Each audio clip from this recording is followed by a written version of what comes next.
Warka'u ma'arokin apa tidak? Hati-hati, sholat tarawih itu jangan sampai sholat tarawih yang kosong. Tapi kalau sholat tarawihnya itu berisi, bercucuran air mata, kemudian anzala sakinah, itu subhanallah. Assalamualaikum warahmatullahi wabarakatuh. Nah, Ramadan ini adalah tempat tazkiyah, jangan dilewatkan. Karena puasa itu mampu membersihkan dalamnya itu, puasa itu. Hanya dengan puasa itu. Kenapa? Karena selama 11 bulan kita ini nggak tahu kemasukan apa saja. Ingat gak kira-kira? Itu kalau sudah mantenan, dia alasannya perbaikan gizi Ustaz. Perbaikan gizi. Ya Allah, kalau kita bisa mengingat, nggak bisa. Kemasukan apa saja tubuh kita selama 11 bulan itu, nggak bisa kan? Dengan puasa, itu pembersihan totalitas.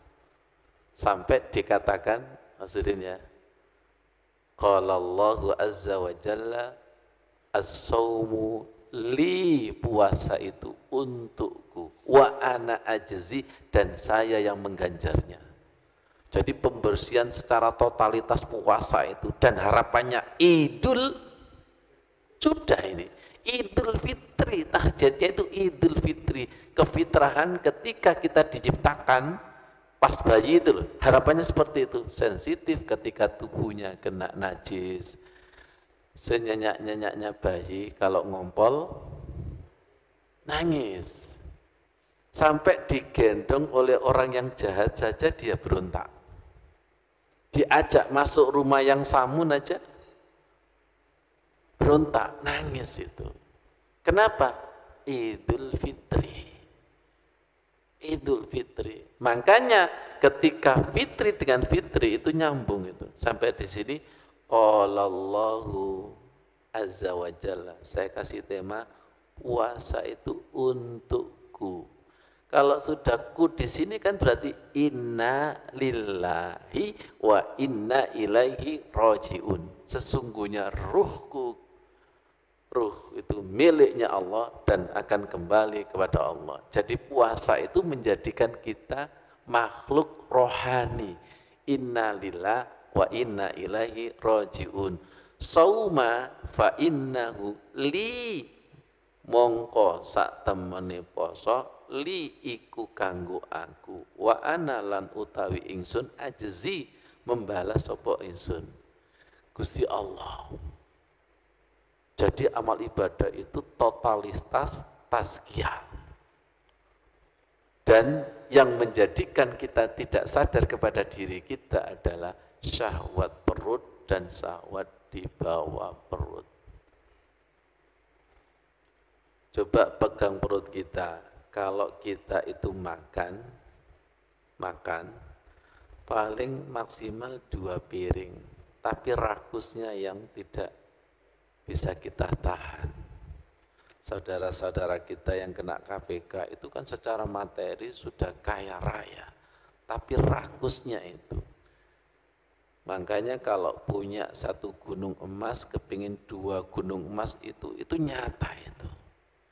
Nyata. Kalau tidak dikendalikan dengan iman dan takwa, maka dia akan diperbudak oleh nafsunya yang tidak pernah kenyang. Dan itu nyambung ya dengan doa 4 itu. Allahumma inni a'udzubika min ilmin la yanfa, wa min qalbin la yakhsha, wa min nafsin la tasba, wa min da'watin la yastajabu laha. Lindungi dari ilmu yang tidak manfaat, hati yang tidak pernah khusyuk, jiwa yang tidak pernah kenyang. Ini yang dipuasakan. Dan lindungi dari doa yang tidak terkabulkan. Malapetaka 4 ini. Malapetaka. Oh, ya Allah. Puasa. Loh, seharusnya Ramadan ini kan tidak ada orang yang tertangkap KPK. Seharusnya kalau puasa betul-betul puasa. Betul nggak kira-kira? Ya Allah, Berarti sabda Rasulullah itu betul. Aku khawatirkan dua syahwat kepada umatku. Yang pertama adalah syahwat perut, yang kedua adalah syahwat di bawah perut. Itu luar biasa ini. Hadis riwayat Ahmad kita sebut, semoga menjadi hadis yang bermanfaat. Dan ini real. Syahwat yang tidak pernah kenyang, wah, Masya Allah, luar biasa kalau kita mengikuti syahwat. Dan kalau tidak semata-mata pertolongan Allah, itu seakan-akan benar, kurang. Lindungi daripada jiwa yang tidak pernah kenyang, ya Allah. Lindungi daripada hati yang tidak pernah khusyuk, lindungi daripada ilmu yang tidak manfaat, lindungi daripada doa yang tidak terkabulkan. Kalau kita ini menjadi manusia takut, pasti mewajibkan doa ini. Maaf, jangan merasa sudah khatam doa ini. Doa ini dimensinya berlapis-lapis. Di awal sudah saya sampaikan bahwa hati-hati, Ramadan itu tempat mengasah pusaka. Semua pembelajaran ayat kita dimensinya itu diasah. Baik Quran maupun hadis, doa itu dimensinya itu Panjenengan tahu pusaka enggak? Pusaka itu tajam dan tidak kan harus diasah. Akik, mengkilat dan tidak itu kan harus digosok. Emas juga harus digosok. Tempat menggosoknya itu adalah Ramadan dan Lailatul Qadar. Bisa jadi nanti ayat tapi muatannya beda. Itu yang termasuk afa bihadzal haditsi antum mud'inun. Saya dipahamkan, maka apakah kamu menganggap remeh saja Al-Quran? Kalau panjenengan tidak tahu sir, pasti enggak kena. Tapi kalau dipahamkan Allah pasti kena. Sampai ini loh belajar sholat itu mek ngono-ngono iku tok. Al-Fatihah iso ngono-ngono iku tok. Itu namanya afa bihadzal hadisi. Ketika seseorang bacaannya tidak masuk pada dimensi, pasti dia mengatakan, alah Quran mek ngono-ngono tok. Bahaya ini. Bahaya, terjadi pendangkalan Al-Fatihah, terjadi pendangkalan Al-Quran karena dia tidak diizinkan oleh Allah masuk dimensi. Saya ini sudah sholat, tapi kok mengenai nggak bisa masuk. Nggak bisa masuk. Makanya orang seperti ini sholatnya ditolak dan bacaan Al-Qurannya ditolak. Na'udzubillah, Ramadannya ditolak. Akhirnya nanti 11 bulan sesudah Ramadan gak ada perubahan. Akhirnya saya bertanya, kita ini kira-kira butuh Ramadan berapa ratus kali untuk berubah? Saya ini Ustadz kayaknya Qurannya kurang kalau 30 juz. Terus maumu? Om 30 juz saya mocone meremelek, maunya minta 60 juz. Dan dalam sejarah kan aslinya bukan 5 waktu itu, betul enggak? Berapa itu? 50 waktu kan sama Nabi Musa disuruh, gak kuat, meliti. Ya Allah, bahaya sekali. Bahaya sekali kalau sholat kita ditolak, bacaan Al-Quran kita ditolak. Bahaya sekali kalau Ramadan kita ditolak. Makanya setiap witir kita selalu Rabbana taqabbal minna siyamana wa salatana wa ruku'ana wa sujudana wa taqasyu'ana wa ta'abudana. Minta diterima. Kalau diterima itu masuk kepada dimensi. Asik ya, apa bihadzal hadithi antum mudhinun. Jangan dikira Al-Quran itu mek ngono-ngono tok, jangan dikira Al-Fatihah itu mek ngono-ngono tok. Orang kalau mek ngono-ngono tok, semakin membaca Al-Fatihah itu semakin bosan. Oke, masuk. Lihat auranya bayi. saelek-eleke pasti qurratu ayun. Karena fitrah.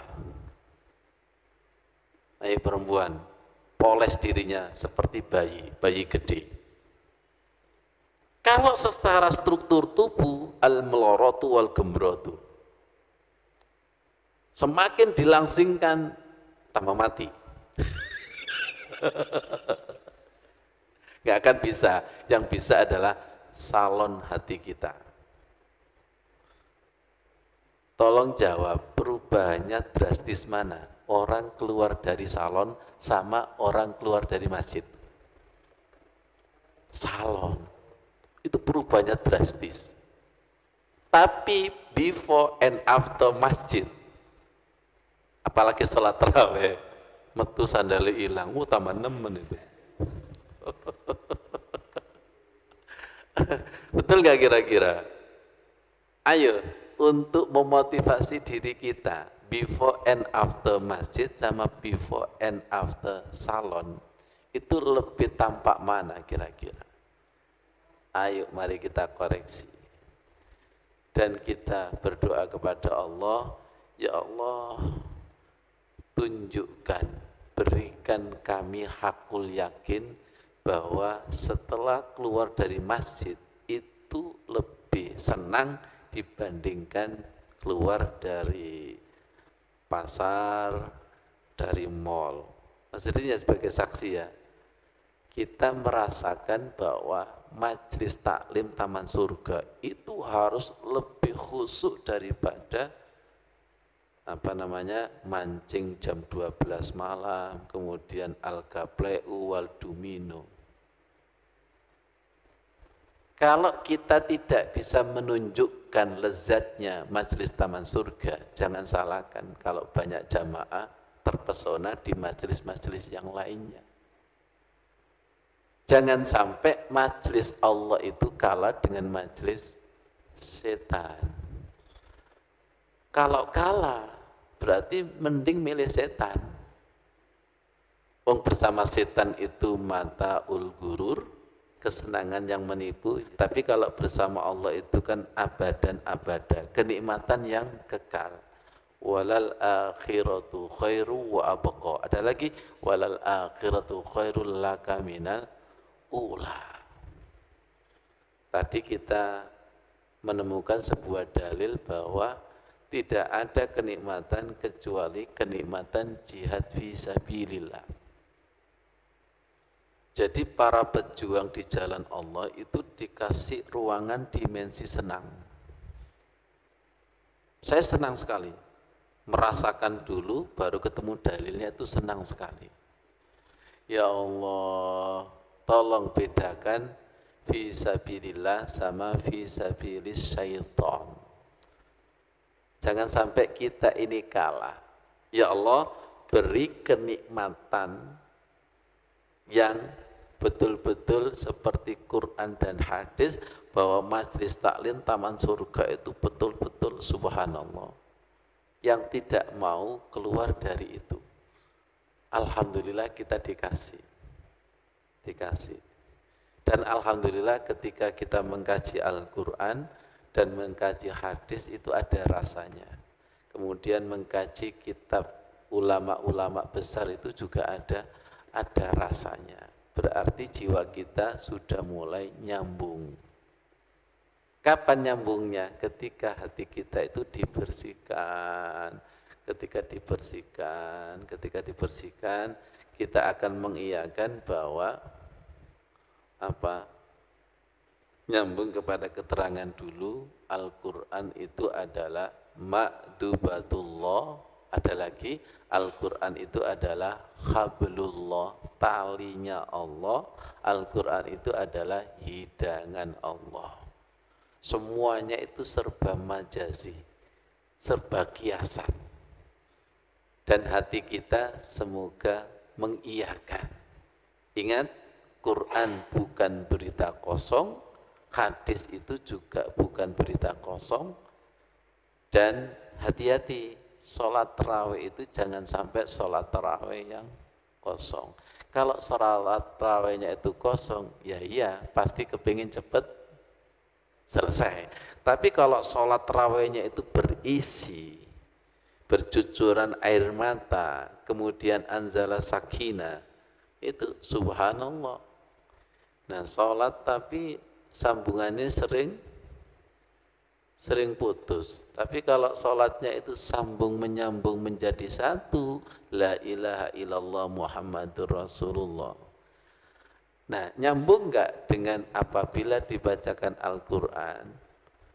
Wa idza quri'al Qur'anu fastami'u lahu wa ansitu la'allakum turhamun, itu ya seterumanya itu. Lampu ini tidak ada gunanya loh kalau dalamnya enggak ada setrumannya. Jadi Allah itu kalau menghilangkan itu cepat. Menghilangkan itu cepat. Masya Allah. Semoga bermanfaat. Wassalamualaikum warahmatullahi wabarakatuh.